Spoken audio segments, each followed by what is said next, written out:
محفل میلاد ہے تو لوگ چن چن کے آ رہے ہیں، اور یہیں پر ڈانس پارٹی ہوتی تو لوگ رج رج کے آتے ہے نا، رج رج کے آتے لوگ۔ یہ تو 1 بجے میں ہی سکڑ کر بیٹھ گئے لوگ، مگر اگر 4 بجے تک اگر فاحشہ عورتیں ناچتی تب ان کے جسم کو سردی نہیں لگتی، سردی نہیں لگتی، پھر سردی نہیں لگتی ان کو، کیونکہ انسان کو ایک عادت سی ہو گئی ہے گناہوں کو کرنے کی، گناہوں کو دیکھنے کی۔ ہم نے مغربی تہذیب کو اپنا لیا ہے، غلط روشوں کو ہم نے اختیار کر لیا ہے، اسی لیے ہم آج زمانے کے اندر ذلیل و خوار ہوتے نظر آ رہے ہیں۔ اس کی وجہ کہیں نہ کہیں خامیاں ہماری خود کی ہیں۔ بہرحال میں تمہیدی کوئی کلمات نہیں کہتے ہوئے بہت جلد میں گفتگو کروں۔ الحمدللہ الحمدللہ الذی وکفا وسلام علی عبادہ الذین اصطفیٰ، اما بعد فاعوذ باللہ من الشیطان الرجیم، بسم اللہ الرحمن الرحیم۔ قال رسول اللہ صلی اللہ تعالی علیہ وسلم، حب الدنیا راس کل خطیۃ، صدق اللہ مولانا العظیم وصدق رسولہ النبی الامین المبین المکین المتین الکریم، ونحن علی ذلک لمن الشاہدین والشاکرین والحمد للہ رب العالمین۔ یا خدا بہرے جناب مصطفیٰ امداد کن، یا رسول اللہ از بہرے خدا امداد کن، یا شہید کربلا یا دافع کرب و بلا، گل رخا شہزادہ گل و قبا امداد کن۔ بلغ العلا بکمالہ کشف الدجا بجمالہ، حسنت جمیع خصالہ صلو علیہ وآلہ۔ وہ جو نہ تھے تو کچھ نہ تھا، وہ جو نہ ہوں تو کچھ نہ ہو، جان ہے وہ جہان کی، جان ہے تو جہان ہے۔ یا رسول اللہ جب تک بکے نہ تھے تو کوئی پوچھتا نہ تھا، تم نے ہمیں خرید کر انمول کر دیا۔ بروں میں لاکھ برا سہی مگر میرا ان سے رشتہ ہے، بروں میں لاکھ برا سہی مگر میرا ان سے رشتہ ہے۔ اے خدا تو آبرو رکھنا، یہ تیرے مصطفیٰ کی بات ہے۔ آئیے سب سے پہلے درود پاک کا ہدیہ پیش کرنے پڑے۔ اللہم صلی علی سیدنا و شفیعنا مولانا محمد وآلہ وسلم، صلو علیہ صلاۃ و سلام علیک یا رسول اللہ صلی اللہ تعالی علیہ وسلم۔ آپ کافی وقت سے پروگرام میں بیٹھے ہیں، اور دراصل عمل کے میدان میں اگر اتر جائیں تو یہی کافی ہے۔ بہرحال میں آیا ہوں تو میں بھی اپنی حاضری پیش کر دیتا ہوں مختصر سی۔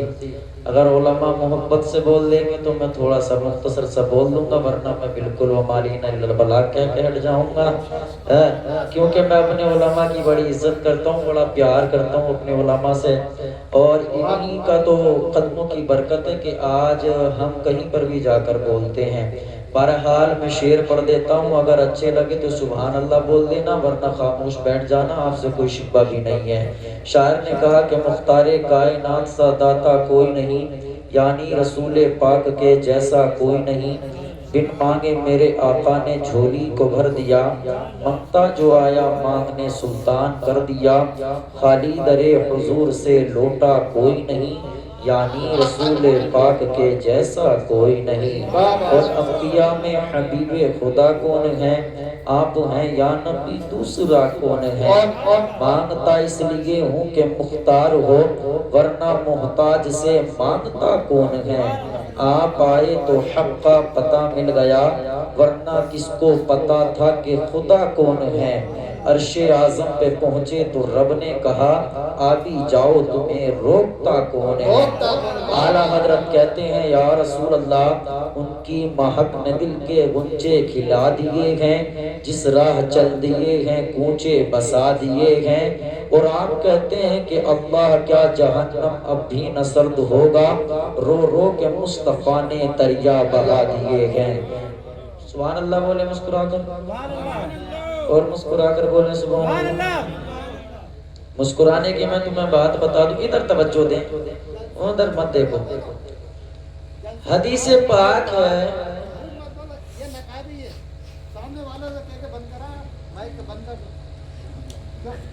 ارے خاموش ہو جاؤ بھیا، حدیث پاک ہے، میں ادھر توجہ دینا، ادھر نہیں بھائی کی طرف توجہ نہ دے، میری طرف دے لیں، میں دیکھ لیں کیا تمہیں مجھ سے بھی زیادہ خوبصورت کوئی لگ رہا ہے؟ میں مصطفیٰ کا ذکر کر رہا ہوں اس لیے میں خوبصورت ہوں۔ بہرحال مصطفیٰ علیہ الصلوۃ والسلام تقریر فرما رہے ہیں، ارشاد فرماتے ہیں میرے مصطفیٰ کہ ایک شخص ایسا ہے جو آتا سب سے بعد میں ہے، چلا سب سے پہلے جاتا ہے، مگر وہ جنتی ہے۔ نہیں، آپ نے توجہ نہیں کی ورنہ سبحان اللہ بولتے۔ کیا کہتے ہیں مصطفیٰ کہ ایک شخص ایسا ہے جو آتا سب سے بعد میں ہے، چلا سب سے پہلے جاتا ہے، مگر وہ جنتی ہے۔ جو اس حدیث کے راوی ہیں وہ کہتے ہیں کہ میں نے حضور کی بات کو ٹچ کیا، اگلا دن پھر آیا، مصطفیٰ نے پھر تقریر فرمائی، میرے نبی نے پھر ارشاد فرما دیا ایک شخص ایسا ہے جو آتا سب سے بعد میں ہے، چلا سب سے پہلے جاتا ہے، مگر وہ جنتی ہے۔ آپ کہتے ہیں کہ صحابہ میں تذکرہ ہونا شروع ہو گیا کہ آخر ایسا شخص ہے کون۔ آپ کہتے ہیں کہ میں اس بات کو ٹچ کر رہا تھا، آپ کہتے ہیں کہ جب اگلا دن آیا تو میں سب سے پیچھے ہی بیٹھ گیا مسجد میں کہ آخر دیکھوں گا کہ سب سے بعد میں آتا کون ہے۔ حضور تقریر فرمانے لگے، میرے نبی نے پھر ارشاد فرمایا ایک شخص ایسا ہے جو آتا سب سے بعد میں ہے، چلا سب سے پہلے جاتا ہے، مگر وہ جنتی ہے۔ آپ کہتے ہیں کہ میں نے دیکھا تو آنے والا کوئی اور نہیں بلکہ وہ میرا ہی یار تھا۔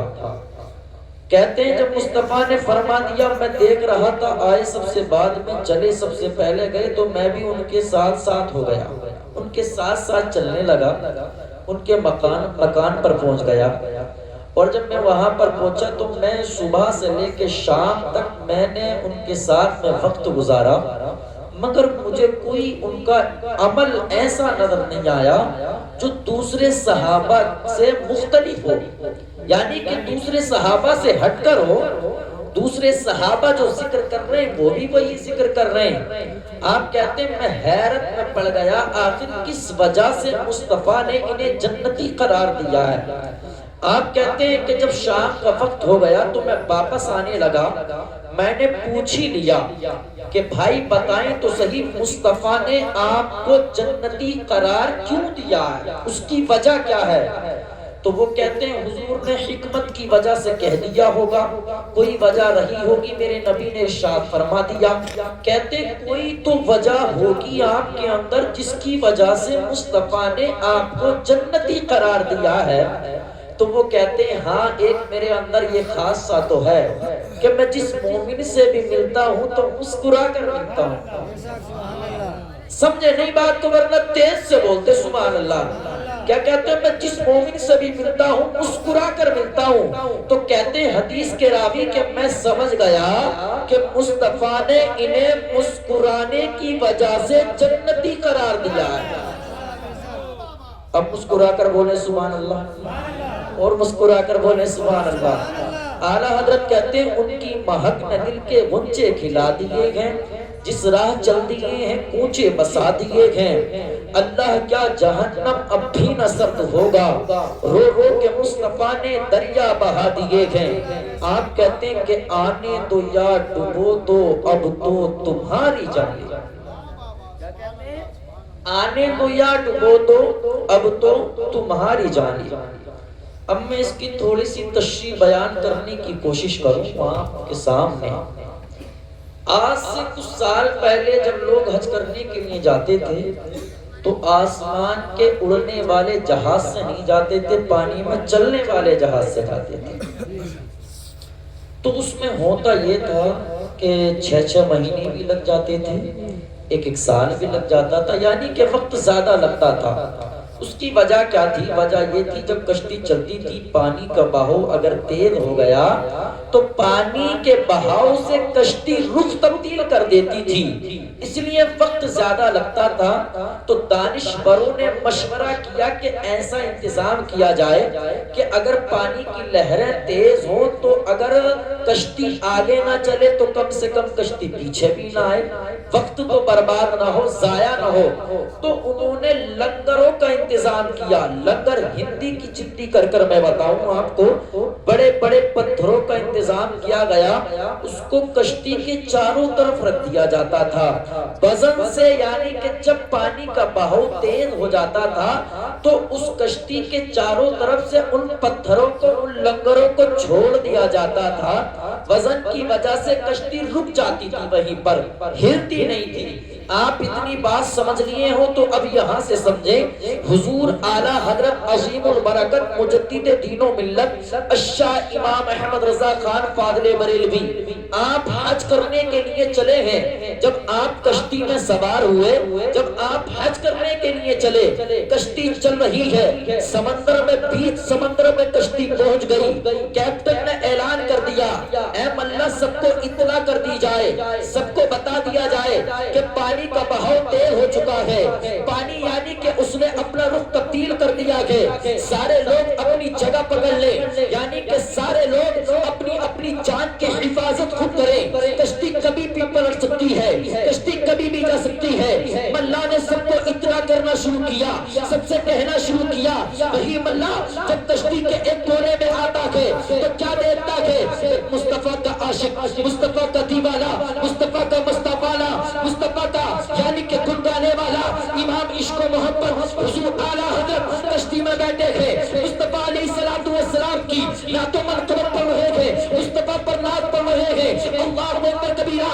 ملا قریب آیا اور ملا نے کہا, اے امام احمد رضا, کہ تمہیں پتہ نہیں چلا, کہ تمہیں آواز نہیں آئی کہ کشتی کبھی بھی جا سکتی ہے, کشتی کبھی بھی پانی میں لپیٹ میں آ سکتی ہے. امام احمد رضا کہتے ہیں کشتی کو کچھ ہوگا ہی نہیں, کشتی پلٹ ہی نہیں سکتی. ملا کہتا ہے, اے امام احمد رضا, کہ تم نے کشتی کو کبھی پہلے چلایا ہے, کہ کشتی میں پہلے بیٹھے ہو. امام احمد رضا کہتے ہیں میں کشتی میں پہلے بیٹھا, میں نے کشتی کو کبھی چلایا. اللہ اکبر کبیرہ. تو ملا کہتا ہے کہ تمہیں کیسے پتا چلا کہ کشتی کو کچھ ہوگا ہی نہیں. تو امام احمد رضا کہتے ہیں جب میں کشتی میں بیٹھا تو مصطفیٰ کے اس قول پر عمل کر کر بیٹھا. مصطفیٰ فرماتے ہیں کہ سفر میں نکلا کرو, دعائیں پڑھ کر نکلا کرو, دعائیں پڑھو گے تاکہ حصہ ہمارے بڑا ہوگے. اللہ اکبر کبیرہ. اتنا کہا, کھڑے ہو گئے اور رک کیا مدینے کی جانب اور کہا, یا رسول اللہ, آنے تو یاد دے دو, اب تو تمہاری جانب کشتی تمہیں بچوئی, لنگر اٹھا دیے.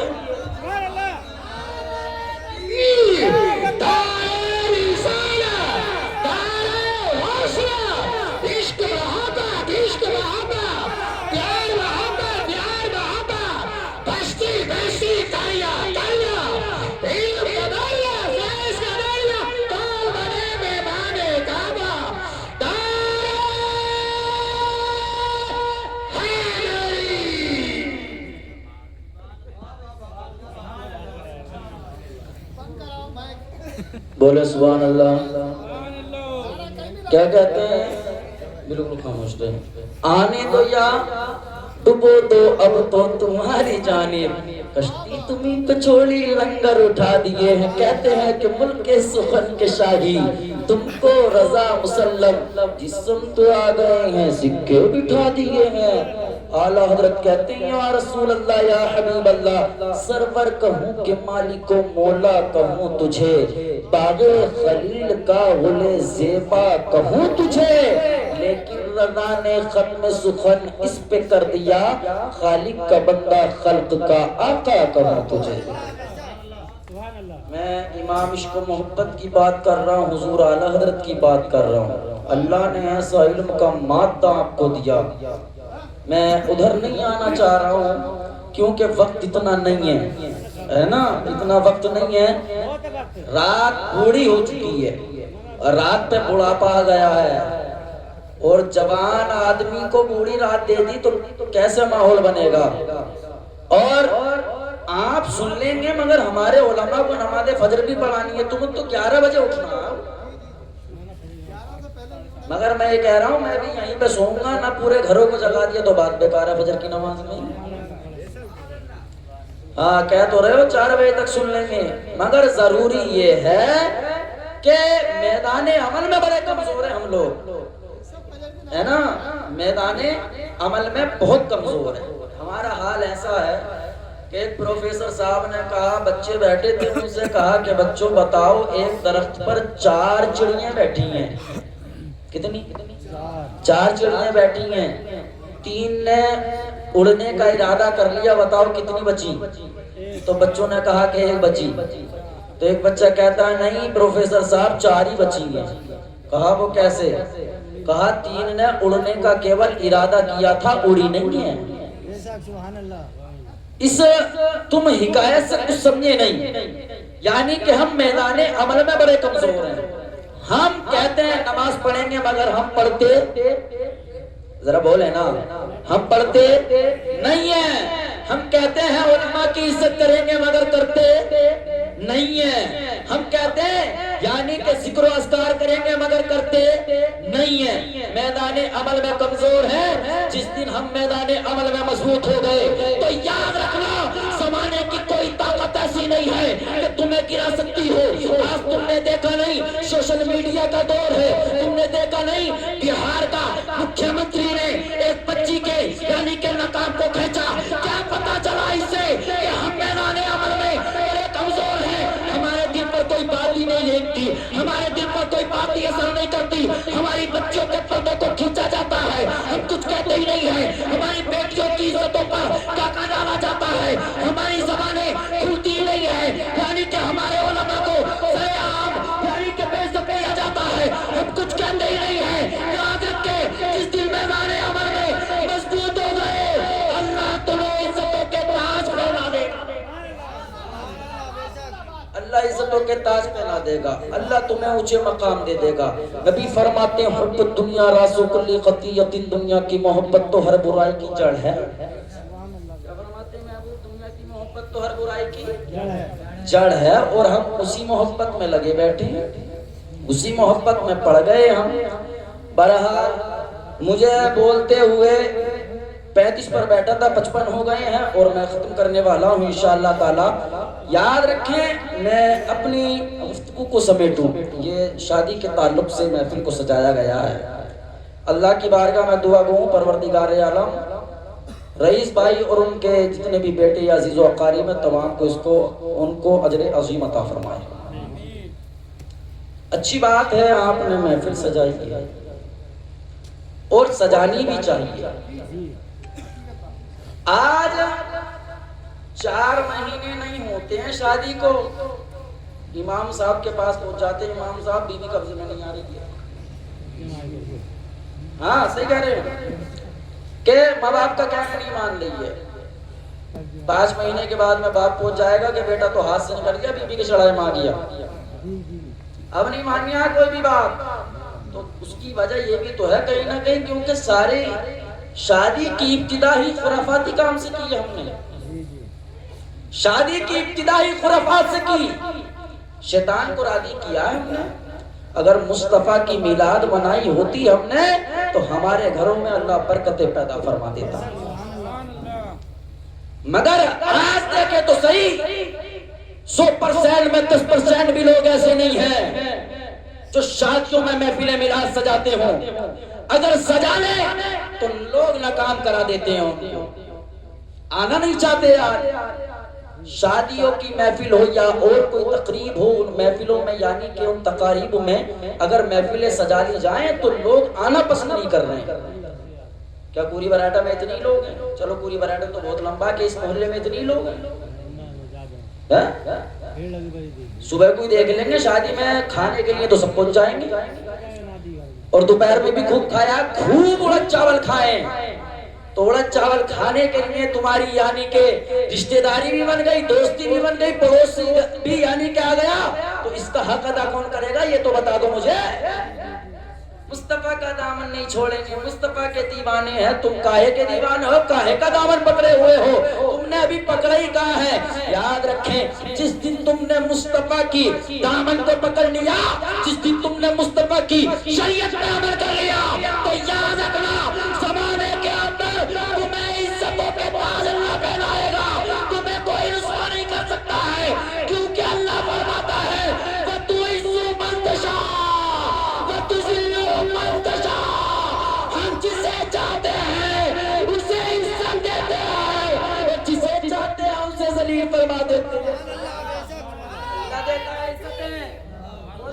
ہے عزتیں، اللہ دیتا ہے عزتیں۔ آپ نے شادی کی ہے، اللہ آپ کی شادی کو قبول فرمائے اور اس میں خوب برکتیں پیدا فرمائے، نیک صالح اولاد بھی عطا فرمائے، والدین کا فرما بردار بھی بنا دے۔ مگر آپ ایک شادی عرب میں بھی ہوئی تھی، جن کو امت کی ماں کہتے ہیں، حضرت خدیجہ الکبریٰ۔ ان کو ملکائے، یعنی کہ آپ کو ملکہ کہا جاتا تھا عرب کی، حضرت خدیجہ الکبریٰ۔ آپ کو اللہ نے اتنی مال و دولت سے نوازا تھا کہ سارے مکے والوں کی دولت ایک طرف، حضرت خدیجہ الکبریٰ کی دولت ایک طرف۔ اتنا مال دیا تھا اللہ نے آپ کو۔ حضرت خدیجہ الکبریٰ، بس اس بات کو سن لیں، حضرت خدیجہ الکبریٰ آپ بہت بڑی تاجر، بہت اللہ نے پیسہ آپ کو دیا۔ آپ کے بھائی کے جو نکاح میں تھی وہ حضور اکرم صلی اللہ تعالی علیہ وسلم کی پھپھو تھی، حضرت صفیہ۔ کون تھی؟ آپ کی پھپھو جان۔ جب یہ اپنی بھابھی کے پاس میں آتی تھی تو اپنے بھتیجے محمد ابن عبداللہ صلی اللہ تعالی علیہ وسلم کا، حضور اکرم صلی اللہ تعالی علیہ وسلم کا بڑا ذکر کرتی تھی، بڑی باتیں کرتی تھی۔ اب وہ حضرت خدیجہ سنتی رہتی تھی آپ کی باتیں، مگر ایک دن ہوا ایسا، حضرت خدیجہ الکبریٰ نے خواب دیکھا۔ جب حضرت خدیجہ الکبریٰ نے خواب دیکھا تو خواب میں آپ کا ایک بھائی تھا، برقہ بن نوفل، وہ خوابوں کی تعبیر بتاتے تھے، برقہ بن نوفل۔ اور برقہ بن نوفل کے اندر یہ خاصیت تھی کہ ایمان لانے سے پہلے بھی آپ نے کبھی بتوں کی پوجا نہیں کی تھی۔ آپ نے بتوں کی پوجا نہیں کی تھی، بلکہ آسمانی کتابوں کو پڑھتے تھے، توریت، انجیل، زبور، ان کتابوں کو پڑھتے تھے۔ آپ خواب کی تعبیر بتایا کرتے تھے۔ آپ کی بہن آپ کے پاس آئی اور کہا، برقہ بن نوفل، میں نے خواب دیکھا ہے، میں چاہتی ہوں تم اس کی تعبیر بتاؤ۔ برقہ بن نوفل کہتے ہیں کہ بہن بتاؤ تم نے کیا خواب دیکھا ہے؟ تو وہ کہتی ہیں کہ میں نے دیکھا کہ میں رات میں سو رہی ہوں، میرے آنگن میں سورج آ گیا اور اس کی چمک سے مشرق بھی روشن ہو گیا، مغرب بھی روشن ہو گیا۔ آپ کہتی ہیں اس کی تعبیر بتاؤ۔ برقہ بن نوفل کے پاس جو کتابیں تھی لے کر آئے، ان کا مطالعہ کرنا شروع کیا۔ آپ ایک نظر ان کی طرف دیکھتے، ایک طرف کتابوں کی نظر دیکھتے۔ آپ کا یہ حال تھا تو حضرت خدیجہ الکبریٰ کہتی ہیں، اے بھائی بتاؤ تو صحیح، آخر وجہ کیا ہے؟ اتنی حسرت بھری نگاہوں سے تم میری طرف کیوں دیکھتے ہو؟ اللہ اکبر کبیرہ۔ برقہ بن نوفل کہتے ہیں، اے میری بہن سنو، ایک وقت آئے گا کہ اللہ کا آخری نبی دنیا میں جلوہ گر ہو چکا ہے، ایک وقت آئے گا کہ تمہاری آگوش ہوگی، ان کا سر ہوگا، ان کے سر مبارک ہوگا اور ان کے چہرے انور سے، ان کی ذات سے مشرق بھی روشن ہو جائے گی، مغرب بھی روشن ہو جائے گا، یعنی کہ شمال بھی روشن ہو جائے گا، جنوب بھی روشن ہو جائے گا۔ اللہ اکبر کبیرہ۔ جب اتنی بات کہی، حضرت خدیجہ الکبریٰ کہتی ہے، اس تعبیر کی وجہ کیا ہے؟ اس تعبیر کا حاصل کلام کیا ہے؟ تو برقہ بن نوفل کہتے ہیں، جب وقت آ جائے گا آپ کو پتہ چل جائے گا اس کا حاصل کلام کیا ہے۔ اللہ اکبر کبیرہ۔ یہ اپنے گھر پر آئی، آنے کے بعد میں اپنی یعنی کہ جو حضور کی پھپھو تھی ان کے پاس بیٹھی ہیں اور کہنے لگی کہ میرے یعنی کہ میرے پاس میں تجارت کا مال بہت ہے، میرے پاس میں خادم بہت ہے، مگر کبھی کبھی میرے خادم میرے مال میں سے چوری کر لیتے ہیں، کبھی کبھی امانت میں خیانت کر دیتے ہیں۔ اگر کوئی میرے پاس میں ایسا ہو یعنی کہ جو حفاظت کے ساتھ میں سامان کو لے کر جائے، حفاظت کے ساتھ میں ایمانداری کے ساتھ میں سامان کو واپس لے کر آئے تو کیا ہی اچھا ہوگا۔ اللہ اکبر کبیرہ۔ حضور کی پھپھو کہتی ہے، ہاں میری نظر میں ایک ہے، آپ اس کو لے لیجئے گا۔ اللہ اکبر کبیرہ۔ جب اتنی بات کہی تو حضرت خدیجہ الکبریٰ کہتی ہے، اس کا نام کیا ہے؟ تو آپ کی پھپھو کہتی ہیں، اس کا نام محمد ابن عبداللہ ہے۔ حضور کو بلایا گیا، بلانے کے بعد میں حضرت خدیجہ الکبریٰ نے کہا کہ مال کو مل کے شام لے کر جانا ہے، بتاؤ کیا اس کی تنخواہ لے گے؟ حضور فرماتے ہیں، اس کی تنخواہ نہیں لی جائے گی، بلکہ یعنی کہ ساجھا کیا جائے گا، پارٹنرشپ میں کام کیا جائے گا۔ اللہ اکبر کبیرہ۔ اتنی بات کہی، اللہ اکبر کبیرہ۔ کبیرہ تو حضرت خدیجہ الکبریٰ کہتی ہیں ہمیں منظور ہے، آپ سامان لے جائیے گا۔ میرے مصطفیٰ علیہ السلام نے سامان کو لیا اور حضرت خدیجہ الکبریٰ نے اپنے غلام میسرہ کو ساتھ میں بھیج دیا اور کہنے لگی جہاں پر یہ جائے وہاں پر ان کے اوپر نظر رکھنا، ان کی زندگی پر نظر رکھنا۔ اللہ اکبر کبیرہ۔ جب مکے سے یہ قافلہ نکلا تو یعنی کہ میسرہ کہتے ہیں کہ جب مدینے کا آقا جب چلتا تھا، سورج اپنے شباب پر تھا، اپنی تپش چھوڑ رہا تھا تو آسمان سے بادل آتا، میرے مصطفیٰ کے اوپر یعنی کہ چھاؤ کر لیتا، اوپر آ جاتا۔ اللہ اکبر کبیرہ۔ میسرہ کہتے ہیں آگے جاتے اگر تجد کے یعنی کہ درخت کا اگر سایہ دوسری طرف ہوتا جدھر میرے مصطفیٰ بیٹھتے تو اپنے سائے کو ادھر کر دیتا تھا۔ اللہ اکبر کبیرہ۔ میسرہ کہتا کہ جب آگے چلا ابراہیم نے بتایا یعنی کہ یہ اللہ کا آخری نبی ہے، اتنی بات ہوئی، قافلہ ملک شام پہنچا، پہنچنے کے بعد میں میسرہ کہتے ہیں میں نے اپنی دکان کو لگانا شروع کیا۔ جب دکان کو لگانا شروع کیا یعنی کہ گراہک آنا شروع ہو گئے، جتنی قیمت میں بتاتا اتنی قیمت میں وہ مال کو لے جاتے۔ اللہ اکبر کبیرہ۔ میسرہ کہتے ہیں میں عجیب حیرت میں تھا، میں سوچ رہا تھا آخر وجہ کیا ہے، کیا میرے یعنی کہ مال میں اچھائی ہے یا میں اچھا تاجر بن چکا ہوں جو لوگ مجھ سے سودا بھی نہیں کر رہے ہیں۔ اللہ اکبر کبیرہ۔ میسرہ کہتے ہیں اب میں نے جب بھیڑ لگی تو میں نے سامان کی قیمت بڑھا دیا، سامان کی قیمت کو زیادہ کر دیا، اگر لوگ اب بھی اس کا سودا نہیں کر رہے تھے تو میری نظر کیا پڑتی ہے کہ ایک طرف مدینے کے آقا اپنے چہرے انور کے ساتھ میں حسن جمال کے ساتھ میں جلوہ گر ہے، میں سمجھ گیا کہ مال کی برکت نہیں بلکہ مصطفیٰ کے جمال کی برکت ہے۔ اللہ اکبر کبیرہ۔ اتنا کہا سارا مال فروخت ہو گیا۔ میسرہ کہتے تھے ہم واپس آئے، جب مکہ آئے مکہ میں آنے کے بعد میں حضرت خدیجہ الکبریٰ انتظار کر رہی ہے۔ میسرہ کہتے تھے حضرت خدیجہ الکبریٰ نے مجھے یعنی کہ اندر گھر میں لیا، اس سے پوچھنے لگی ذرا بتاؤ تو صحیح ان کی دن اور رات کیسے گزرتے تھے تو آپ کہتے ہیں میسرہ نے کہا جب یہ چلتے تھے آسمان کا یعنی کہ بادل آتا ہے اور ان کو سایہ کر دیتا ہے، جب یہ چلتے ہیں درخت کا سایہ اگر الگ ہوتا ہے تو سایہ ان کی طرف کر دیتا ہے۔ ابراہیم نے بھی بتایا کہ یہ اللہ کے آخری نبی ہے۔ اللہ اکبر کبیرہ۔ جب میسرہ نے اتنی باتیں بتائیں حضرت خدیجہ الکبریٰ کے دل میں مصطفیٰ کی محبت گھر گھر گئی۔ اللہ اکبر کبیرہ۔ آپ نے نکاح کا پیغام بھیج دیا، جب نکاح کا پیغام حضرت خدیجہ الکبریٰ نے بھیجا مصطفیٰ نے قبول فرما لیا۔ مختصر میں بات اتنی سی ہے، مصطفیٰ نے قبول فرما لیا، نکاح ہو گیا۔ مصطفیٰ کی عمر 25 سال، حضرت خدیجہ الکبریٰ کی عمر 40 سال۔ مصطفیٰ علیہ السلام کا نکاح ہوا۔ جب پہلی رات آئی حضرت خدیجہ الکبریٰ نے سارے مال کو اکٹھا کیا، سارے مال کو لیا، سونا چاندی کو لیا، مصطفیٰ کے پاس آ گئی۔ مصطفیٰ تشریف فرما کے حضرت خدیجہ الکبریٰ بھی موجود ہیں۔ مصطفیٰ علیہ السلام کے سامنے چاندی کو ڈالنا شروع کیا یعنی کہ سونے کو ڈالنا شروع کیا۔ روایت کے اندر موجود ہے اتنا سونا اتنا چاندی کہ حضرت خدیجہ الکبریٰ کہتی ہیں ڈھیر لگ گیا، مجھے ادھر سے مصطفیٰ نظر نہیں آتے تھے کہ کیسے بیٹھے تھے، یعنی کہ اتنا مال۔ عرض کرنے لگی یا رسول اللہ یا حبیب اللہ اے میرے سردار، میں نے آپ یعنی کہ سارا مال آپ کے قدموں پر قربان کر دیا، آپ جو چاہے وہ کر سکتے ہیں۔ اللہ اکبر کبیرہ۔ آج ہماری شادیوں میں اگر تھوڑا سا کیش مل جائے تو ہم پلوٹنگ کرتے ہیں، ہم یعنی کہ طرح طرح کے مال کو خریدتے ہیں، ہم اپنے یعنی کہ مستقبل کے بارے میں سوچتے ہیں، مگر مصطفیٰ نے کوئی پلوٹ نہیں لیا، مصطفیٰ نے کوئی مال نہیں لیا، مصطفیٰ نے کوئی زمین نہیں خریدی، بلکہ مصطفیٰ علیہ السلام نے سارے مال کو لیا۔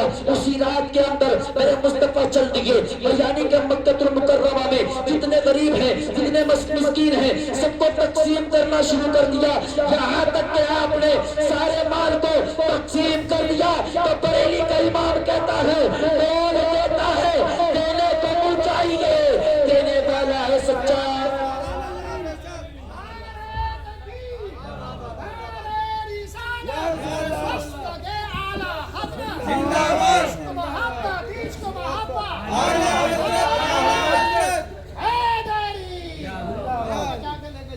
اس کا اچار ڈالو مائک کو۔ کیا کہتے ہیں اعلیٰ حضرت؟ کون دیتا ہے دینے کو منہ چاہیے، دینے والا ہے سچا۔ اللہ نے آپ کو مالک مختار بنایا، اللہ نے ساری یعنی کہ جہان کا آپ کو مالک بنا کر بھیجا۔ مصطفیٰ نے یعنی کہ پیسوں کو پسند نہیں کیا، مصطفیٰ نے دولت کو پسند نہیں کیا، مصطفیٰ نے یعنی کہ دنیا کے یعنی کہ سائنات کو پسند نہیں کیا۔ اگر مصطفیٰ نے کوئی پسند کیا کہ غریبوں کو دینا پسند کیا کہ کبھی تو آج زمانے کے اندر ہم عزتوں کی زندگیاں جی رہے ہیں. کیا وجہ ہے کہ مصطفیٰ نے ہمارے خالی دامنوں کو بھر دیا ہے. سبحان اللہ سبحان اللہ. بس گفتگو اتنی ہونی تھی, بس گفتگو کو میں ختم کرنے لگا ہوں. میں نے پہلے کہا تھا, ابھی اپنے وقت سے میں زیادہ بول گیا ہوں. میں اپنے علماء سے معذرت خواہ ہوں, وہ مجھے معاف کریں گے انشاءاللہ تعالی. وقت پہ اگر بیٹھاتے تو انشاءاللہ تعالی میرا خود کا موڈ یہ تھا کہ میں 1.5-2 گھنٹہ بولوں گا, مگر وقت کی بات ہے, وقت کا معاملہ ہے وہ, یعنی کہ وقت کسی کو بھی مار دیتا ہے. آج مجھے ہی مار لیا, کوئی دقت نہیں ہے. انشاءاللہ زندگی بخیر رہی تو میں انشاءاللہ آپ کے سامنے ضرور حاضر ہوں گا انشاءاللہ. نہیں, میں اپنے علماء کا بھی تو خیال کروں گا بھیا. تمہاری کوئی مجھے پرواہ نہیں ہے, تم چاہے کچھ بھی کر لو, مجھے اپنے علماء کی پرواہ بھیا. تم تو میرے سسرال ہی آؤ, یہاں میرے سالے سسور یہی تو بیٹھے ہیں, اور کوئی تھوڑی بیٹھے ہیں. سب مجھ سے محبت کرنے والے بیٹھے. میں تو پوری رات بھی بول دوں گا تو سوچو کہ بہنوں ہی تو بول لیا, کوئی اور تھوڑی بول لیا. بہنوں کو کہہ بھی نہیں سکتے کچھ ہیں, برداشت کرنا پڑ ہی جاتا ہے. مگر کوئی بات نہیں, انشاءاللہ پھر اور موقع ملے گا. انشاءاللہ زندگی بخیر رہی, اللہ نے زندگی کا ساتھ دیا اور ہمیں اللہ نے زندگی تو انشاءاللہ پھر بولیں گے انشاءاللہ تعالی. مگر مجھے امید یہ ہے, آپ سے قوی امید یہ ہے کہ آپ کی سمجھ میں آیا ہوگا. ارے آیا ہے, گیا ہے, آیا ہی ہے, گیا تو نہ ہے. کبھی ٹھنڈ میں دماغ سکڑ گئے ہوں, ہاں دماغ بھی سکڑ جا آدمی کے, کبھی کچھ اور ہی چل گیا ہو دماغ میں. بہرحال آپ, اللہ رب العزت آپ کا یہاں پر بیٹھنا قبول عطا فرمائے. پروردگار عالم ہم تمام کا یہاں پر جمع ہونا اپنی بارگاہ میں قبول عطا فرمائے. پاک پروردگار عالم اگر میرے بولنے میں کوئی بھی غلط باقی ہو گئی ہوں, پروردگار عالم اپنے حبیب پاک صلی اللہ تعالیٰ علیہ وسلم کے صدقے سے مولا معاف عطا فرمائے. پروردگار عالم مجھے ہمیشہ حق بولنے, آپ کو ہمیشہ سننے کی توفیق عطا فرمائے. مولا پہلے مجھے بات کو, آپ کو اس پر عمل کرنے کی توفیق عطا فرمائے. اب مسکرا کر ایک مرتبہ تمامی حضرات کلمہ طیبہ کا ورد کریں. پڑھیں لا الہ الا اللہ محمد رسول اللہ زندہ باد پائندہ باد وما علینا الا البلاغ. السلام علیکم ورحمۃ اللہ تعالی وبرکاتہ. منبر رسول پر تشریف فرما. ہاں بس 5 منٹ انشاءاللہ.